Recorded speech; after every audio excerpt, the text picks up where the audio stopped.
This channel does not promote any violent, harmful, or illegal activities. All content provided by this channel is meant for an educational purpose only.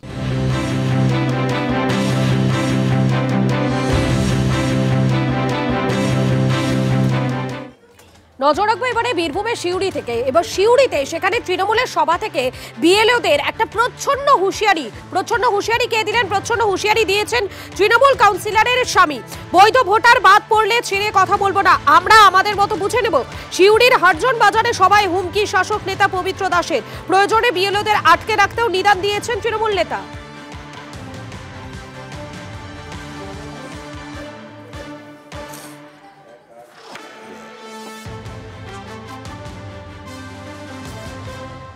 আপনাদের বাড়িতে যখন যাবে BLA তখন কিন্তু documents গুলো যেগুলো দেবেন রিসিভ করিয়ে নেবেন।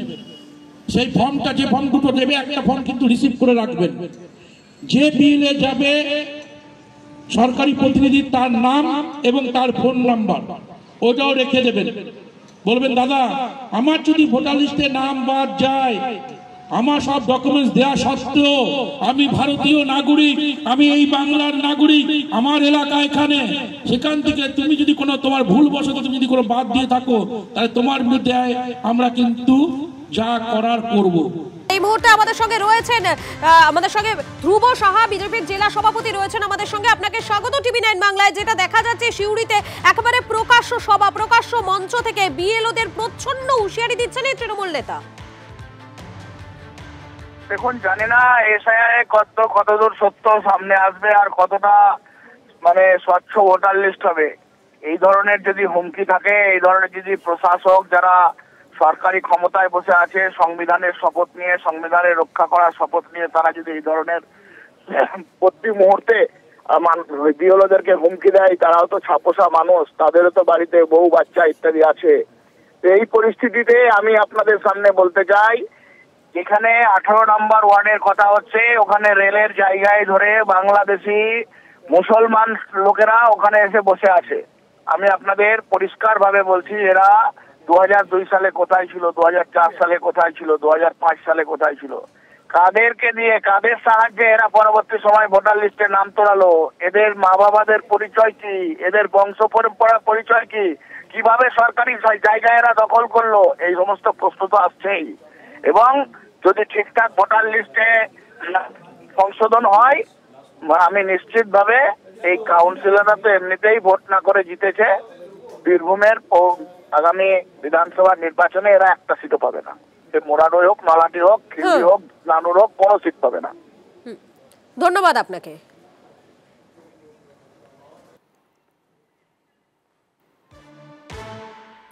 দেখুন, মধুকল্পিতা আপনাদেরকে দেখালো যে তৃণমূল কংগ্রেস কাউন্সিলরের স্বামী বিএলওদেরকে হুঁশিয়ারি দিচ্ছেন। ঠিক 24 ঘন্টা আগে আমরা দেখিয়েছিলাম শ্যামল মণ্ডল, তৃণমূল কংগ্রেসের সিটিং এমএলএ, তিনি বিএলওদেরকে হুঁশিয়ারি দিচ্ছেন।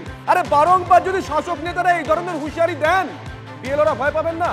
ভয় পাচ্ছেন তারা বলছেন তারা কি করে কাজে যাবেন।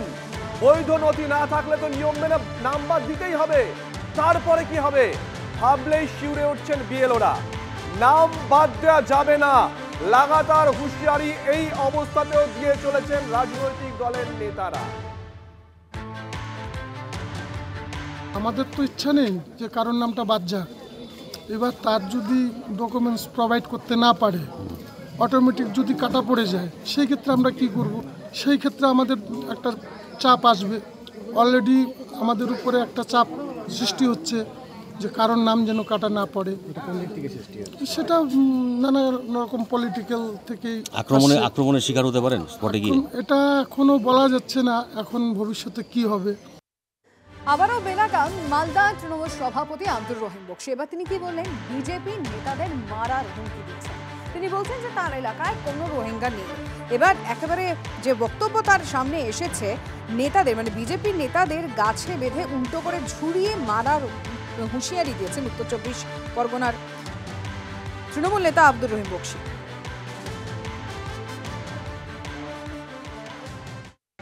একজন রোহিঙ্গা এখানে নেই, তাদের এর মধ্যে ভিন্ন চক্রান্তকে নস্বাত করে দেওয়ার জন্য যে ফর্ম ফিল আপ করা হবে সেটা 100% করবো আমরা, 100তে 100।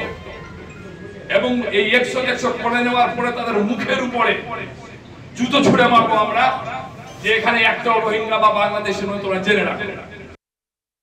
যে আমরা এলাকায় ঘুরে বেড়াই, আমাদের নেতারা এলাকায় ঘুরে বেড়ায়, আমাদের পুরো আত্মবিশ্বাস আছে একটা ভোটার ওখানে বাংলাদেশি বা রোহিঙ্গা খুঁজে পাওয়া যাবে না। আর যখনই 100% ফর্ম তুলে দিব আমরা, সেই কারণে আমি বলেছি তখনই কাদা ছুঁড়ে মারা হবে। যখন 100% ভোটার লিস্ট বেরিয়ে আসবে, ফাইনাল ভোটার লিস্টটা, তখন বিজেপির মুখে জুতো ছুঁড়ে মারা হবে, বিজেপির মুখে কাদা ছুঁড়ে মারা হবে যে তুমি দেখো একটা বাংলায় কোনোদিন 2 নম্বরই হয় না। দিচ্ছি আপনি যে বলেছিলেন না বিজেপিকে জুতা পেটা করতে হবে, এই বিজেপিকে জুতো পেটা করার আপনি সুযোগ পাবেন না। মানুষকে ভুল বুঝাবেন না, মানুষকে বিভ্রান্ত করবেন না। পশ্চিমবঙ্গে মানুষ, সারা ভারতের মানুষ ঠিক বুঝছে, যারা ভারতীয় আছে তাদের একজনেরও নাম কাটা যাবে না। আবহে এবারে তৃণমূল নেতাদের ভাষা সন্ত্রাস যেন বন্ধই হচ্ছে না। একের পর এক শাসক নেতার শাসানি চলছে। আর এবারে শাসক নেতা তিনি বলছেন যারা বিজেপি নেতারা রয়েছেন তাদের গাছে বেঁধে মারার নিদান দিচ্ছেন তিনি। বৈধ ভোটারের নাম বাদ গেলেই বিজেপি নেতাদের গাছে বেঁধে উল্টো করে ঝুলিয়ে মারার হুঁশিয়ারি উত্তর 24 পরগনার হাড়োয়ার তৃণমূল নেতা আব্দুল খালেক মোল্লার। এই বাংলার, আমরা এই ভারতবর্ষের ভোটার, আমাদের তারা বাদ দেবে, আমরা সিএর মধ্যে ফেলে দেবে, তা বিজেপির লিডারদের গাছে পেটাবো না, তাই কি আর আমরা রসগোল্লা সন্দেশ খাওয়াবো? আমরা আমাদের ভোটার, বৈধ ভোটারকে যদি বাদ দেয়, আমি আজকেও বললাম বিজেপির কোনো লিডার যদি এই মোস্তানি করতে আসে তাকে সিধা করে না, তাকে উল্টো করে গাছে ঝুলিয়ে তাই পেটাবো। এটা অধিকার আমাদের, আমাদের বেঁচে থাকার লড়াই। হিন্দু, মুসলিম, শিখ, ইসাই, আমাদের জাতি ধর্ম নির্বিশেষে এই ভারতীয় হিসাবে এই সংবিধান রক্ষা করার দায়িত্ব আমাদের। যখন পঞ্চায়েত সমিতির সভাপতি ছিল 10 থেকে 12,000 ভুয়ো রেশন কার্ড বানিয়ে রেখেছে এই খালেক মোল্লা।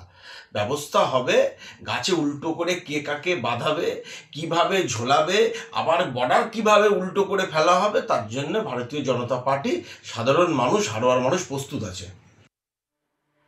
দেখুন, এসআইআর হওয়ার পর পলিটিক্যাল ডিভিডেন্ড কারা পাবে তার জন্য নির্বাচনের ফলাফল যেদিনকে প্রকাশিত হবে সেই দিন পর্যন্ত আমাদেরকে অপেক্ষা করতে হবে। কিন্তু নিশ্চিত এটা আমরা বলতে পারি 2019 এবং 2021 তৃণমূল কংগ্রেস এই এনআরসির প্রচার চালিয়ে পলিটিক্যাল ডিভিডেন্ড ঘরে তুলেছে। এখনো কিন্তু তৃণমূল নেতারা মাঝে মধ্যেই এনআরসির প্রসঙ্গ টেনে আনছেন, যেমন টেনে এনেছেন উত্তর 24 পরগনা জেলা আইএনটিইউসির সভাপতি তপন দাশগুপ্ত।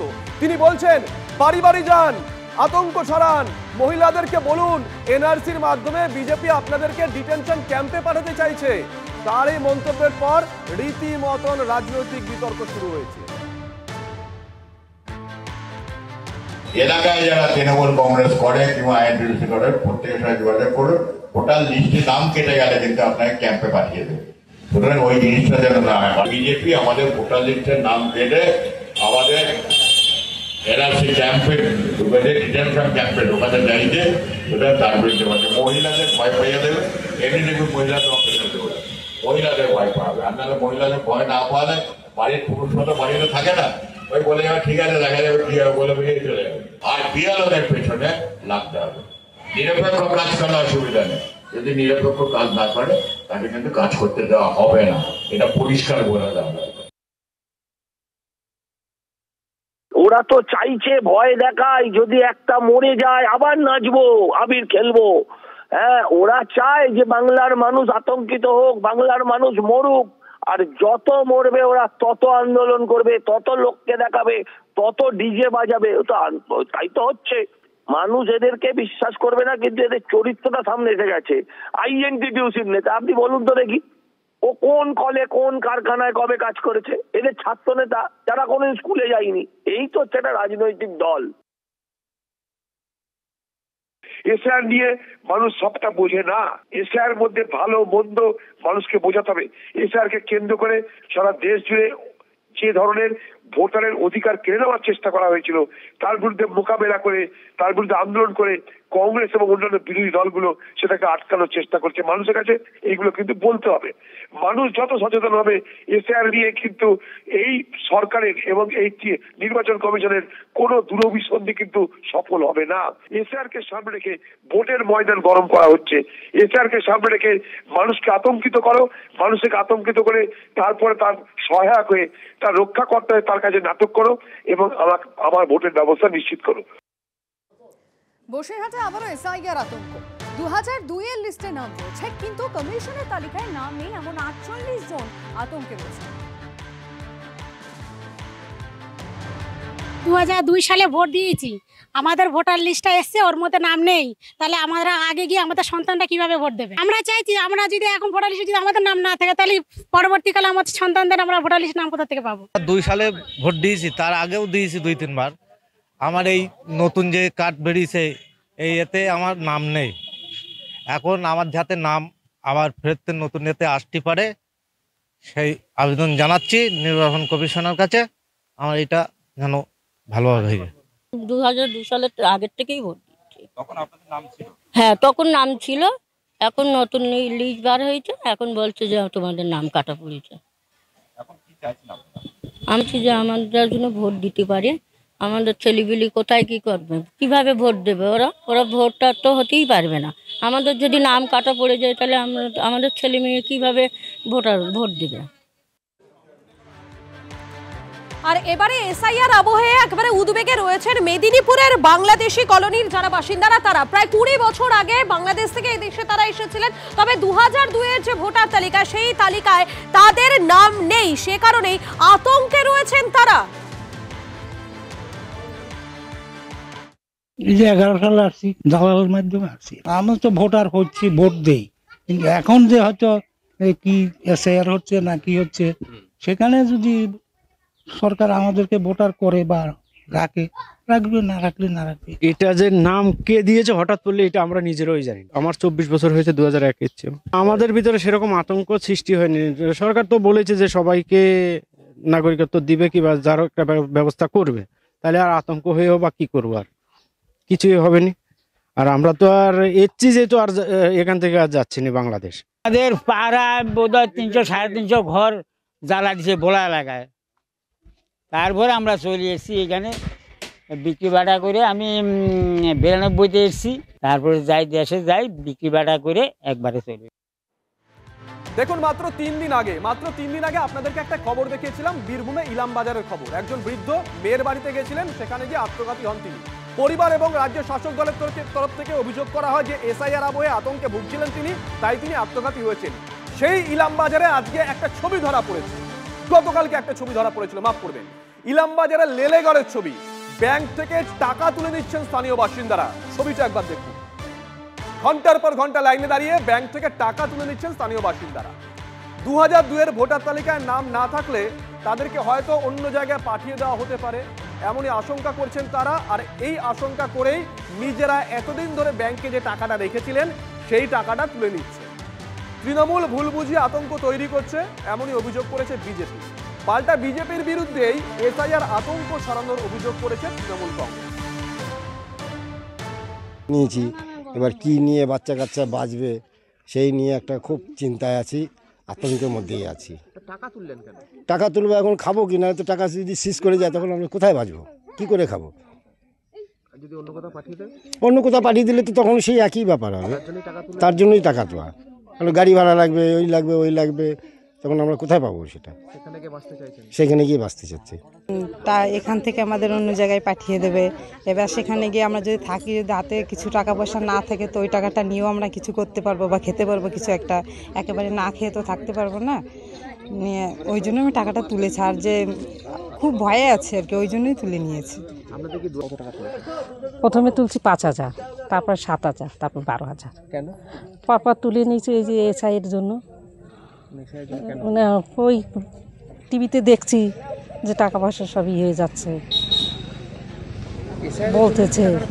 হ্যাঁ, ওই বুথের যারা মানুষ আছে যারা গণতন্ত্রপ্রেমী মানুষ আছে তাদের উদ্দেশ্যে একটাই কথা বলবো, আপনারা কারো কথায় কোনো প্ররোচনায় কান দেবেন না। আসুন আমাদের সঙ্গে যোগাযোগ করুন।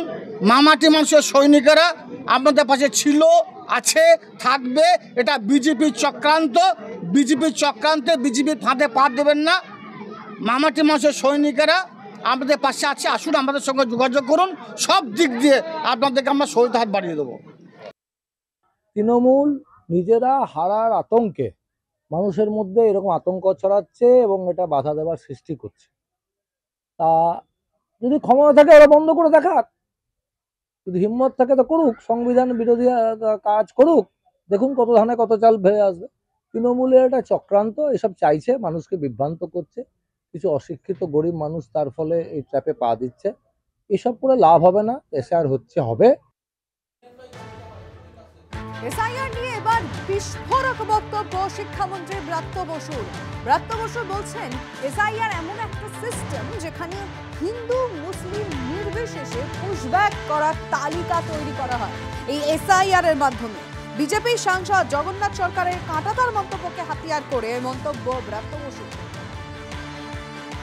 এসআইআর আসলে একটা অনুসূচিত বর্গের জন্য হিন্দু মুসলিম নির্বিশেষে আসলে একটা পুশব্যাক সিস্টেমে তৈরি করা তালিকা, যা সোনালী বিবির ক্ষেত্রে ঘটেছিল, যে আপনাকে বর্ডারের সামনে দাঁড়িয়ে দেবে, যা গতকাল বিজেপি সাংসদ উল্লেখ করেছেন। আমরা বর্ডারটা তুলে দেব, বাকিটা যেটা বলেননি, আপনাদের মুখ এদিকে থাকবে না, আপনাদের মুখ থাকবে ওদিকে, এবং আপনাদের পেছন থেকে ওখানে পুশব্যাক করা হবে। শিক্ষামন্ত্রী ব্রাত্য বসুর বক্তব্য আপনাদেরকে শোনালাম। অবশ্যই শিক্ষামন্ত্রীর এই বক্তব্যকে বিজেপি কিভাবে দেখছে জানার চেষ্টা করবো, কিন্তু তার আগে আপনাদেরকে আরেকবার মনে করিয়ে দিতে চাইবো 4 তারিখ থেকে বাড়ি বাড়ি যাওয়ার পথে রয়েছে বিএলওদের, আর সেই 4 তারিখই কিন্তু ময়দানে নামছে তৃণমূল কংগ্রেস, মেগা মিছিল রয়েছে। তার আগে শিক্ষামন্ত্রী ব্রাত্য বসুর এই মন্তব্য নিঃসন্দেহে তাৎপর্যপূর্ণ। আরো একবার শোনাবো ঠিক কি বলেছেন। এসআইআর আসলে একটা অনুসূচিত বর্গের জন্য হিন্দু মুসলিম নির্বিশেষে আসলে একটা পুশব্যাক সিস্টেমে তৈরি করা তালিকা, যা সোনালী বিবির ক্ষেত্রে ঘটেছিল, যে আপনাকে বর্ডারের সামনে দাঁড়িয়ে দেবে, যা গতকাল বিজেপি সাংসদ উল্লেখ করেছেন। আমরা বর্ডারটা তুলে দেব, বাকিটা যেটা বলেননি, আপনাদের মুখ এদিকে থাকবে না, আপনাদের মুখ থাকবে ওদিকে, এবং আপনাদের পেছন থেকে ওখানে পুশব্যাক করা হবে। আর এবারে এই এসআইআর আবহে সিএএ ক্যাম্প নিয়ে একটা উত্তেজনা ছড়ালো হৃদয়পুরে। সেখানে যেমনটা জানা যাচ্ছে, বিজেপি সিএএ ক্যাম্পের বিরোধিতা তৃণমূলের, পাল্টা প্রচার শাসক দলের। তৃণমূলের দাবি কেউ নিজেকে বাংলাদেশি বললেই তাকে নিয়ে যাওয়া হবে ডিটেনশন ক্যাম্পে।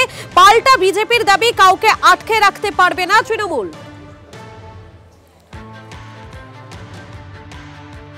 সিএ শুধুমাত্র যারা বাংলাদেশ থেকে যে সমস্ত হিন্দু শরণার্থীরা এসছেন তাদের জন্য সিএর সাথে তো ভারতীয়দের কোনো সম্পর্ক নেই। মানুষ স্বতঃস্ফূর্তভাবে মানুষ সিএ ফর্ম ফিল আপ করার জন্য আমাদের সহায়তার জন্য মানুষ আমাদের কাছে এসছে।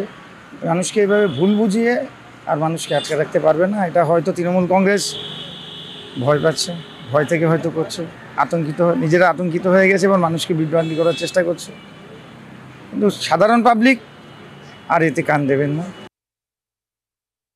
বিজেপি দীর্ঘদিন বিগত দিনেও মানুষকে ভুল বুঝিয়ে মানুষকে 15 কোটি চাকরি দেওয়ার নাম করে এবং লাইনে দাঁড়ানো, ঠিক আছে, Aadhaar card voter card link, voter কার্ডের সাথে প্যান কার্ড লিঙ্ক, এরকম মানুষকে বিভিন্নভাবে হ্যারাসমেন্ট করার চেষ্টা করছে। সেই হ্যারাসমেন্ট যাতে মানুষ না হয়, বাংলার মুখ্যমন্ত্রী মমতা বন্দ্যোপাধ্যায় যেভাবে তিনি বাংলার মানুষের প্রতি একটা আস্থা জাগিয়েছেন, সেই আস্থা অনুযায়ী যাতে মানুষ ঠিকভাবে এসআইআর প্রক্রিয়া করে, তার জন্য আমরা 32 নম্বর ওয়ার্ড তৃণমূল কংগ্রেসের পক্ষ থেকে আমরা মানুষকে সঠিক বার্তাটা তুলে দিচ্ছি। দেখুন, এসআইআর তো শুরু হয়ে গেছে, পরশু থেকে বিএলওরা যাবেন বাড়ি বাড়ি, কিন্তু ওই ভোটার তালিকায় প্রত্যেকেরই নজর রয়েছে। আমজনতার নজর রয়েছে, আমরা সাংবাদিক আমাদের নজর রয়েছে, রাজনৈতিক দলগুলোরও নজর রয়েছে অসীম সরকারের। তিনি বলছেন যে ভোটার তালিকায় ভুয়ো নাম ঢোকানো হয়েছে মুসলিমদের, মানে সংখ্যালঘুদের। তিনি বিস্ফোরক দাবি করেছেন হরিণঘাটার হিংনারা গ্রামে কোনো মুসলিম পরিবার নেই, কিন্তু নাম রয়েছে মুসলিম ভোটারদের। প্রশাসনের তৎপরতায় মুসলিমদের নাম ঢুকেছে তৃণমূল কংগ্রেস, এমনটাই গুরুতর অভিযোগ করেছেন অসীম। বিডিও অফিসে লিখিত অভিযোগ দায়ের বিজেপি, যদিও সব অভিযোগ অস্বীকার করেছে তৃণমূল কংগ্রেস।